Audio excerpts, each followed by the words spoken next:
In this section, we will cover recording student participation.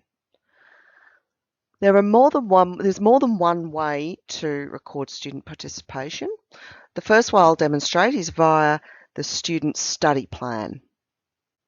First of all, navigate to the student study plan transaction. Click on the Search tab and either select from your favourites or type the word study plan into the search box and double click. A blank study plan screen opens. You will now need to retrieve the required student details. If you know the ID, you can type the ID into this field.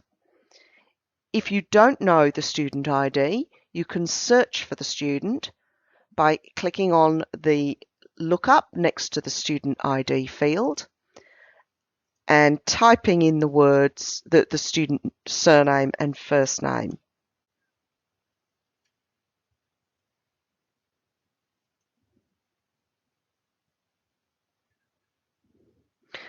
This populates the student study plan. You'll see planned and enrolled units, as you would expect to see on student study plans. Remember, you can only participate in enrolled units. So select the enrolled unit on the study plan that you wish to participate. In this case, I will select this unit by highlighting the row using the little tick box at the end of the row. As you can see, the row is now highlighted. Go across to Links to Other Functions section and click on the Participation link.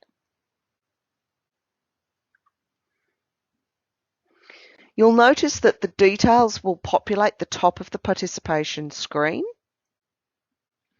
If a number populates the participation number box, delete it, but you'll see the student ID, the unit code, the version, and the attempt have all populated the screen for you. This is helpful because you do need to make sure you are participating the correct attempt. Leave the participation number field blank. You may see the words auto-generate in this field. That's okay too. You then complete the details of the participation in the fields below. First of all, select the participation type. There are 6 to choose from. You simply select the one that best represents the participation for this student. In the hours field, record the actual attended hours. In other words, if it was class attendance and the student attended for 5 hours, enter 5 hours. The start date of the participation should be the actual start date the student attended. That is, should be in line with your evidence.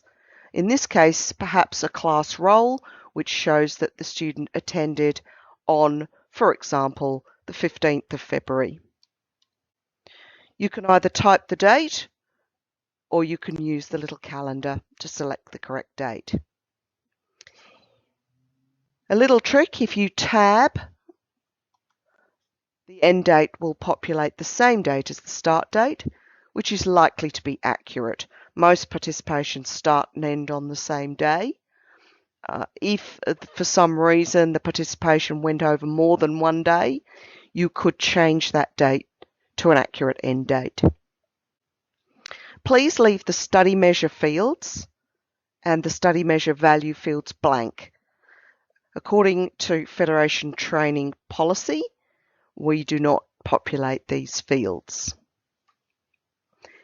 The completed tick may be on or off. For the first participation, I would suggest the participation is not completed, therefore the tick would be off. If this was the final participation for the student, you may choose to tick the box on. In the notes section, you can record evidence. Trainer notes are a valid form of evidence.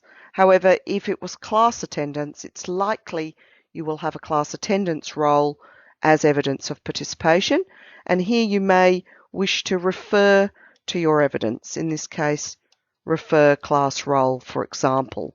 You may also reference where the role is located, and you may, if you wish, scan and attach a copy of your class role. You can add attachments in the participation screen by clicking on the little paperclip over to the right-hand side. You will have needed to scan and save your evidence in a file somewhere. For example, in my case, I may have saved it in the student admin drive, which I have access to. I can then choose the document and attach it. Once you've completed all fields in the participation screen, you then must save your record. You'll know the record has been saved because the top section of the screen will be greyed out. That concludes one student, one participation using the study plan screen as your starting point.